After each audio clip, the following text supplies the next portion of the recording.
So, Linda, you are very welcome. It's great to have you with us this morning. Why don't we give Linda a King's Inverness welcome? You're amongst friends, you're amongst family.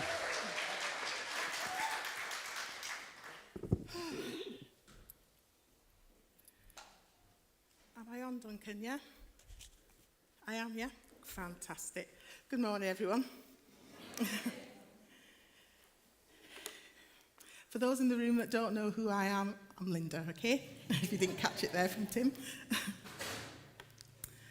Would you like to hear a little something about me that you don't know?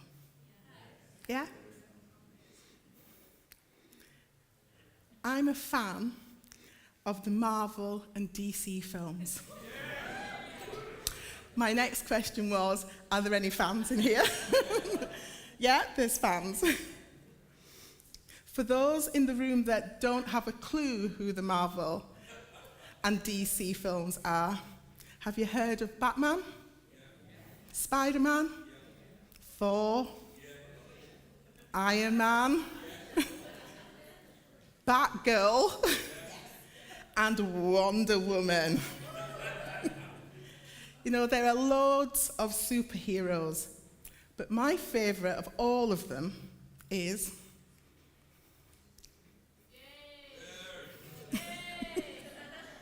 Superman.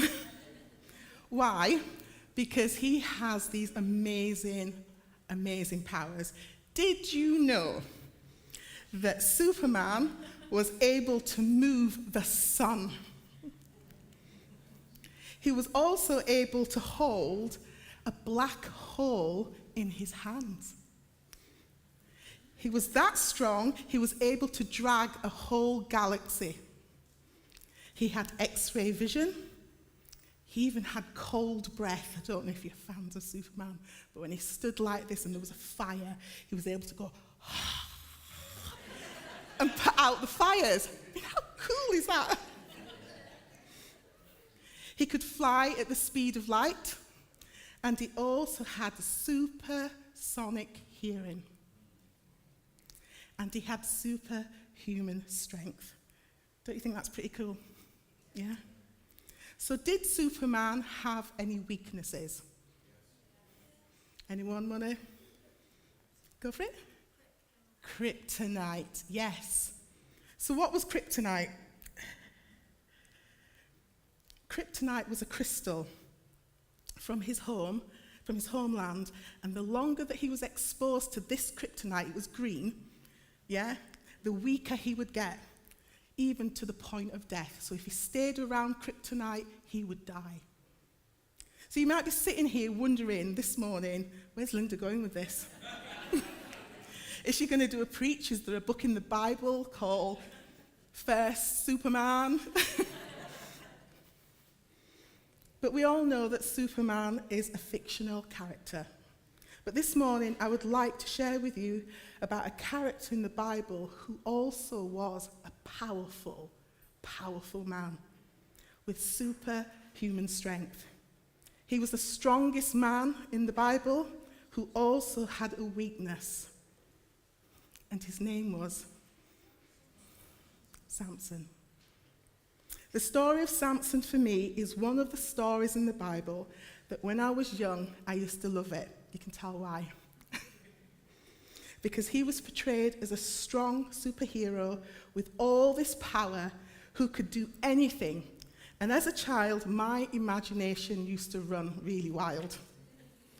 So I was intrigued to look at this story again, because at first glance, he strikes you as nothing more than a man that had broken his vows to God and lived by his own lusts.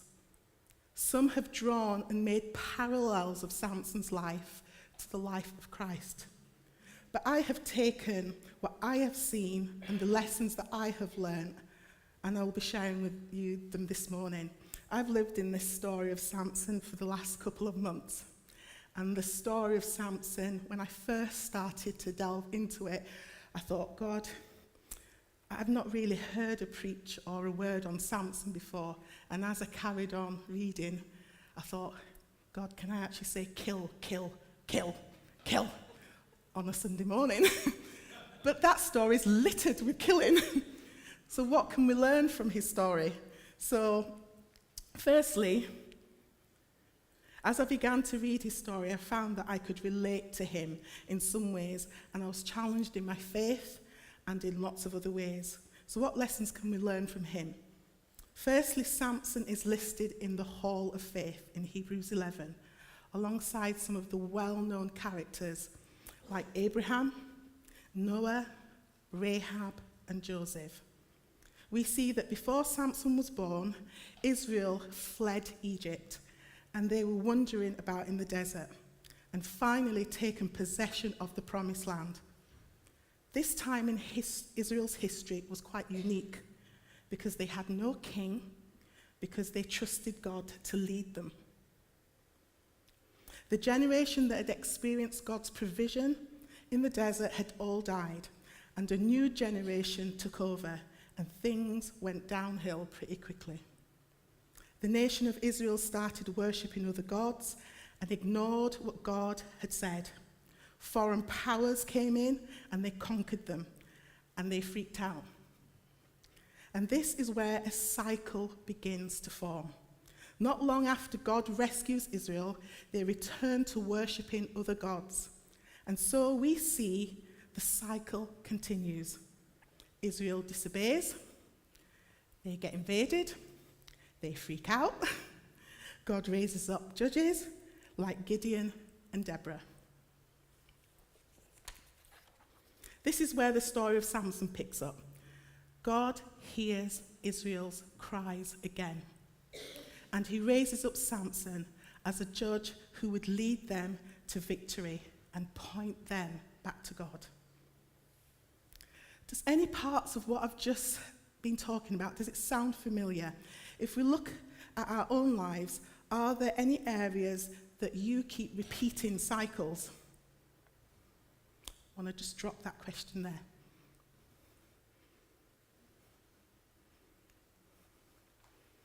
Can you identify any cycles of the same sin in your life? Reoccurring sin. Sin that just keeps coming up all the time. Can you identify any of the cycles? You may have fallen into the same sin. You repented. You accepted forgiveness. Fallen into sin. Repented. Got forgiveness. You keep repeating this cycle of sin over and over again. I want you to hear this. Is it time to deal with those cycles? Those reoccurring sins that keep coming up over and over again. God, I want you to know that God can break the cycles and God can set you free once and for all. Amen? It's in the middle of all of this that Samson, the story of Samson takes place, and Israel has been overcome once again. So God raised up Samson to rescue his people. We don't have time to read all of the story, but I'm going to pretty much go through a lot of it, but short version. Instead, I want to cover the highlights of who Samson was and the lessons that we can learn and be challenged by. So if you have a pen and a paper or a phone, I'm just going to throw in questions just for you to think about, not putting you on the spot, but for you to be able to just ask yourself that question, yeah? If you're challenged by it, you'll be able to ask those questions. I'm going to throw them out as I'm going on. If you want to read the whole story of Samson, it's in Judges 13 to 16. Here we see Samson was set apart. The Hebrew meaning of Samson is Shimshon, which means like the sun. In Judges 13, 2 to 5, while still in the womb, God told Samson's mum that he would deliver Israel and was to always follow the Nazirite vow. So what's the Nazirite vow? Anyone? Anyone know what the Nazirite vow is? Pardon? No haircuts. There was 3. No drink. And third is to avoid contact with anything dead. So the Nazirite vow was had to keep away from anything of grape, alcohol, cutting his hair, and to avoid contact with anything that's dead. So what's unique about this is that any individual who took the Nazirite vow would only do so for a period of time, choosing to separate themselves through their lifestyle. The purpose was to show their devotion to God. This shows that from birth, Samson was different because he was set apart and he was to follow the Nazirite vow for the rest of his life and to be devoted to God. Like Samson, we are all called, and we are all called to be set apart for the rest of our lives. Once we accept Christ, we have that calling on our lives to be set apart. This means that we are to live our lives differently than the world around us. We are to live according to God's standards and not the world's standards. Judges 13:25 says, "Then the Spirit of the Lord began to stir in Samson." That word to stir literally means to be motivated into action. And this is used several times throughout the story. God was motivating Samson to action.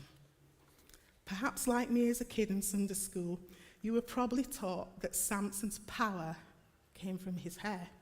Yeah? It's kind of true. But ultimately, what the Bible makes very clear is that Samson's power came from God.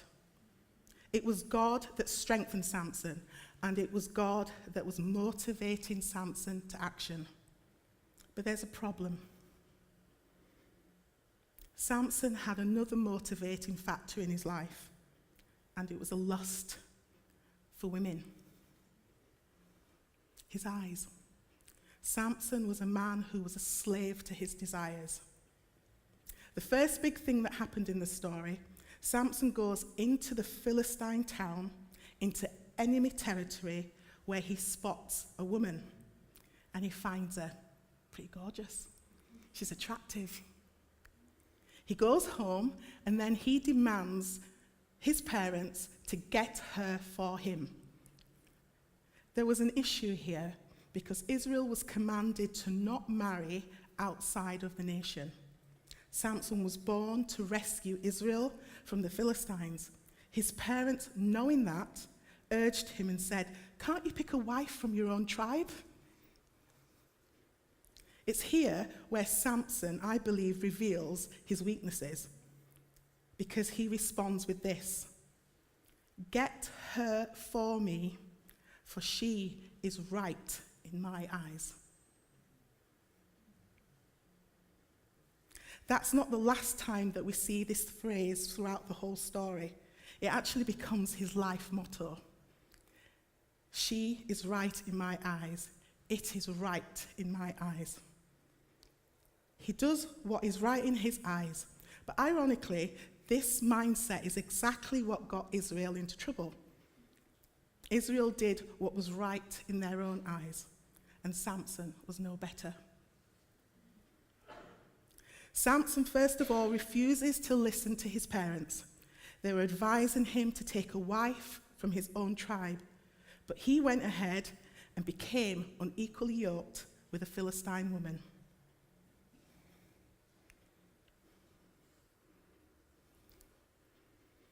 Is your heart teachable? Would you seek or take advice when choosing who to marry? So I'm speaking to all those single ones in here. Would you choose to take advice in choosing who you marry? Are you teachable?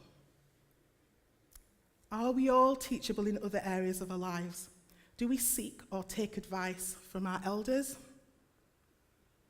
our leaders, our parents? Men, do you take advice from your wives? And wives, do you take advice from your husband? Do you seek it? Are there any nudges in the room? You don't take any advice from me. Most importantly, do we seek the advice and the direction from God? Or are we proud? Do we do what is just right in our own eyes? Next, we see while traveling to visit his Philistine woman, Samson strolls through a vineyard where a lion attacks him. The Spirit of the Lord rushes upon him and he tears this lion apart. A while later, he can't help but return back to the dead lion and finds that the bees have made a home in the carcass and has produced honey. He takes a handful of this honey and he eats it. First of all, I'd just like to say that's pretty gross.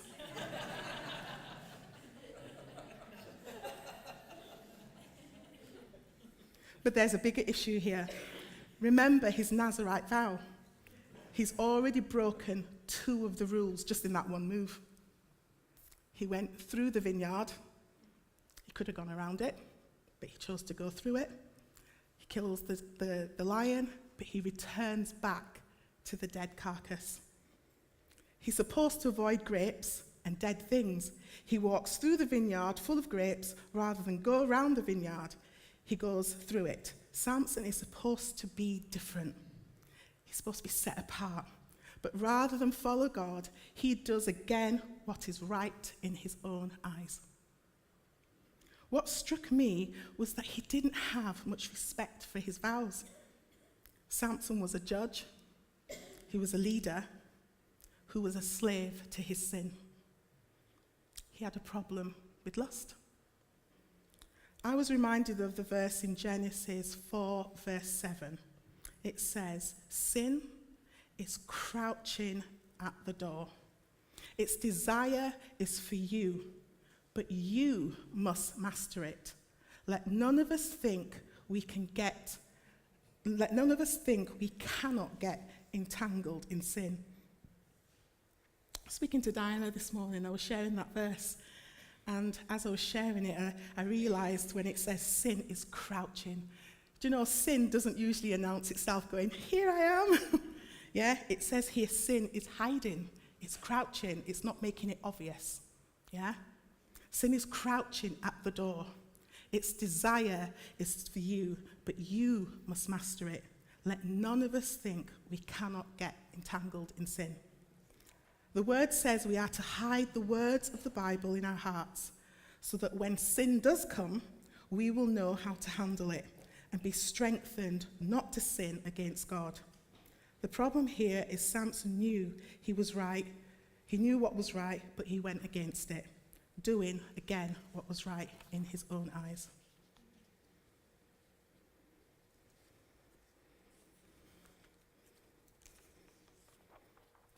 Now, Samson's about to get married, and he can't help but start trouble. He makes a bet with this wedding party, and they won't... Sorry, let me just make sure I've not jumped a page here.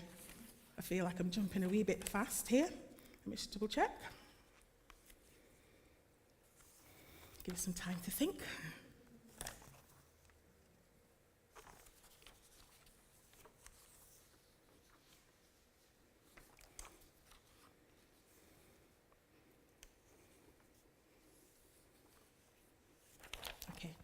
So now Samson is about to get married and he can't help but start trouble. He makes a bet with this wedding party that they won't be able to solve the riddle. The riddle was about a lion that he had killed and no one except Samson knew the answer. Once the wedding party realizes this, they search for the answers. But not wanting to pay up, they go to Samson's wife and demand that she finds the answer.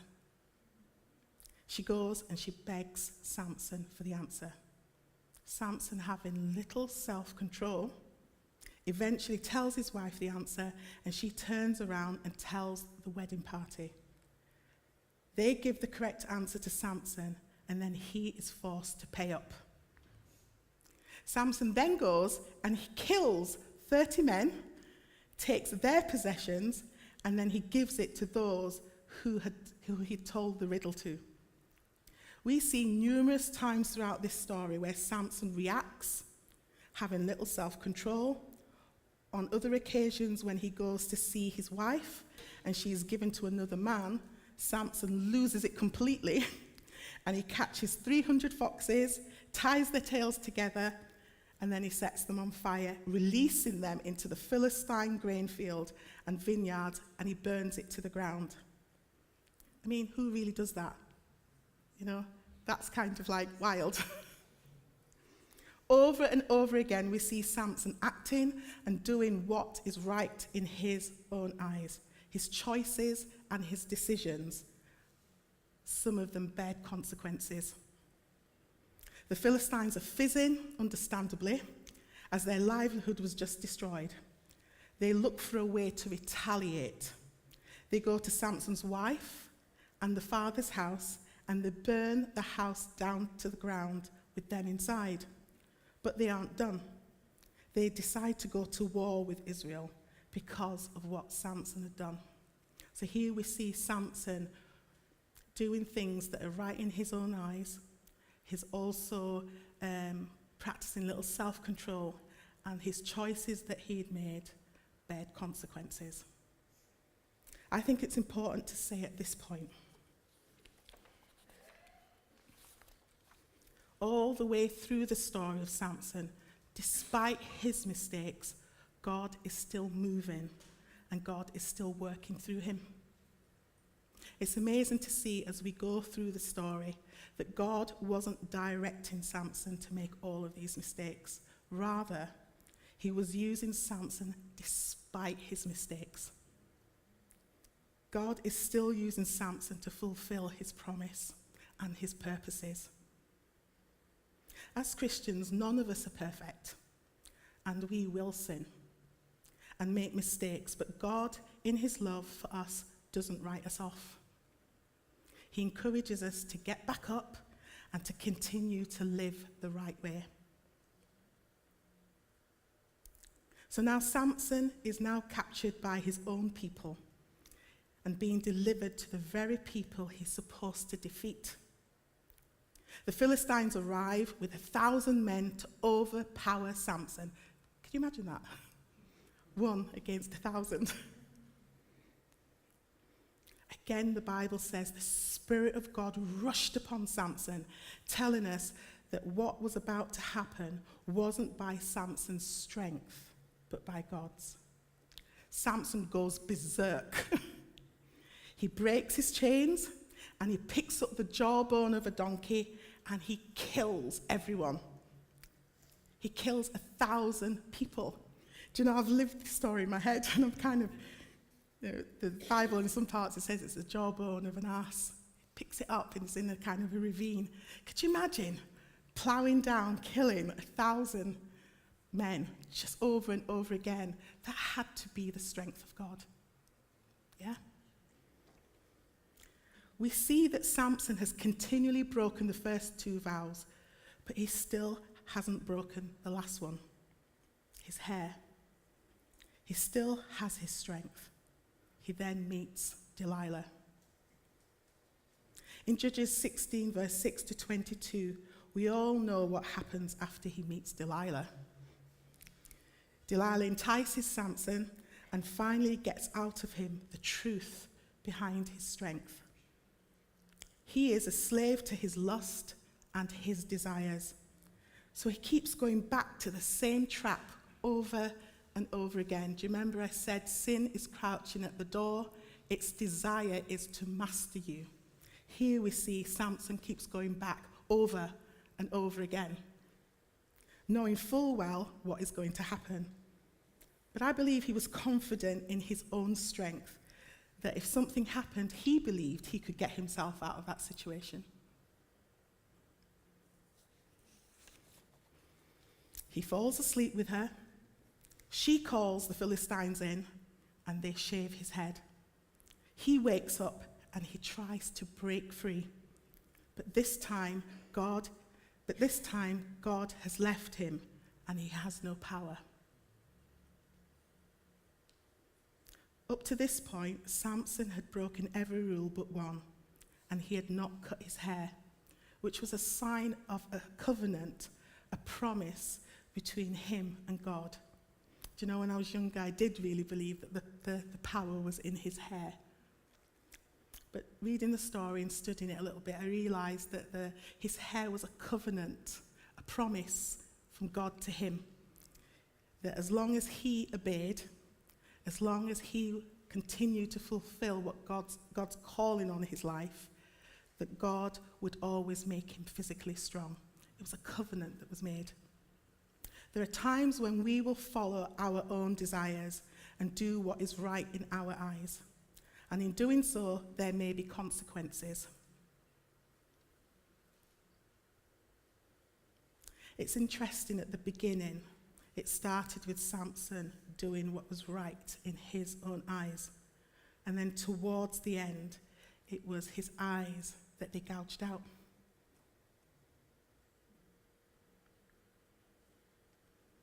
As he's forced to labour in the Philistine mill, I wonder, during this time when he is physically blind, that his spiritual eyes actually opened. Samson prays one last prayer, asking God for strength one more time. He realizes that it was God that did everything through him, and God gave him the strength as he stands in between the two pillars and he pulls the roof down, killing 3,000 Philistines and himself. At that point, Samson had killed more at the point of his death than he did when he was alive. The point we cannot miss is that God's purpose for Samson's life was accomplished. But because of Samson's continued, sometimes blatant sin, it was done the hard way. We can only imagine how things could have been if Samson did what was right in the eyes of God rather than his own.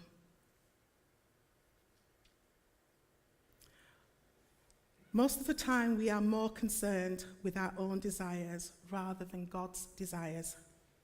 For us, Samson shows us the results of living life according to what is right in our own eyes. Let's take this as a warning to live differently.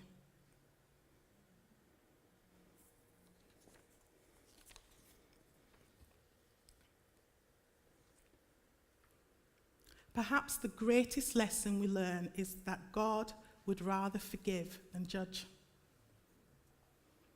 God saw Samson as a man of faith. This is evidenced by the fact that he is listed amongst those in the hall of faith. When we read through the list of names recorded, we find that no one in the hall of faith was perfect. God is not after perfect people. Samson was the strongest man to ever live, but it was God who gave him the strength. We have seen in his life the faith that made him strong. But more importantly, Samson let himself be used by God. In fact, God could have used him without making him the strongest man.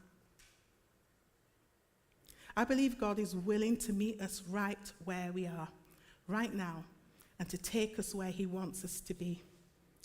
But are we willing to come to God and allow the Spirit to reveal and deal with areas that we are struggling?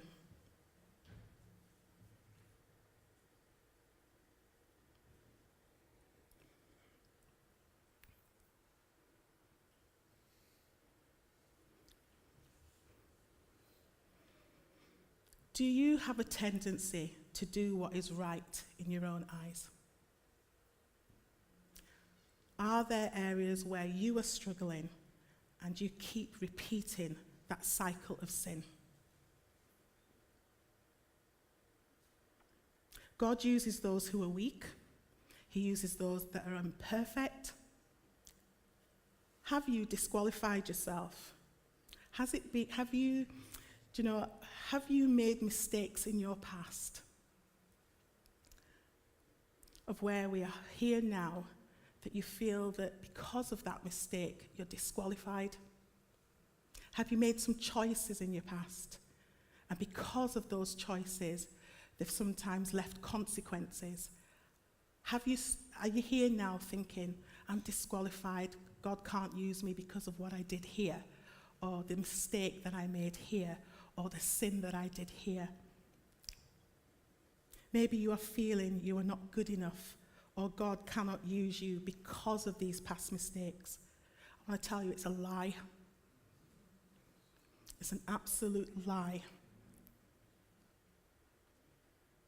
God is faithful and just to forgive all our sins. He's faithful. God can break the cycles. He can break the chains and the strongholds in our lives. God can set you free once and for all. Amen? I'm going to read that again. God can break the cycles. He can break the chains. He can break the strongholds in our lives. And God can set you free. He set me free once and for all. You know, I had cycles in my life that I kept finding myself coming back to them and thinking, God, are we going around this mountain again? You know? When I started looking at this story, I started to identify certain cycles that kept coming up in my life over and over and over again. And those cycles stopped me from going forward. It stopped me from allowing God to use me, allowing God to move me forward in my life. One of the areas in my life was when I grew up, when I was growing up, my parents couldn't afford to send me to uni. And my brother was the oldest, then I was the second oldest, then I had a sister and then the younger sister, so there was 4 of us. But they sent my brother to uni, but I went to college. Because of where I was in the siblings, I didn't go to university. And that kind of planted a seed in me that I felt I wasn't good enough. So I would be in circles of people from all different levels. I'd walk into a space, I'd walk into a room, and straight away I would begin to feel small inside. I'd begin to feel like I wasn't good enough, that I didn't have the intellect, that I couldn't put all my words together really well. And I'd start to feel really insecure. It's been a story through my whole life. Yeah? Even here, today, standing here, am I putting my words together right? Does it sound okay? Those things go through my head. Now my spirit knows that's a lie. Yeah? My spirit knows that. But sometimes my head, yeah? And the voices tell me I'm not good enough. But that has stopped me many, many times in my life from moving forward. It stopped me from accepting certain things, going for certain things, because it's this thing that I believe the lie. So I want to say to you this morning, what lie are you believing that's stopping you from moving forward, stopping you from pursuing all that God has got for your life? What lie are you believing that when God says you are this, the lie says you are this? What is the lie that you are believing? This morning, please don't leave the building still believing the lie. Allow the enemy, allow the Lord to break that, to break the chains of that, to break the stronghold of that, yeah? To be free from that, yeah? So years ago, when I felt insecure, when I felt I wasn't good enough, it took me a bit longer to get over it. Now I realize it's a lie. So I tell myself, that's a lie, yeah? I can do all things with Christ who strengthens me. Linda, you can move forward. And I want to encourage you this morning that once you've identified what the lie is, allow God to deal with the lie. God has so much for us as his people. He has so much for us as the church. But the lie of the enemy that would keep you small, the lie of the enemy that would say you can't, he has exploits for us to do. He has businesses for some of us to raise up, But if we believe the lie and we believe we're small, we will do nothing. And so this morning, my challenge and my encouragement to you is God can break the cycles. He can break the chains and the strongholds in your life. God can set you free once and for all. I've given you those questions for you to ask yourself, for you to identify. I'm going to stay out here at the front. And if anybody would like me to pray with you, the elders are here. If you would like them to pray with you, come out. Don't leave the same way you came in. There's an opportunity here for God to do that, to break the strongholds, to move you forward, and to understand that all that God has got for you is good. He's a faithful God. Yeah? Don't be afraid. This is a safe space, and I believe that God is wanting to do a work in those that have identified those areas. Come and see me. Okay?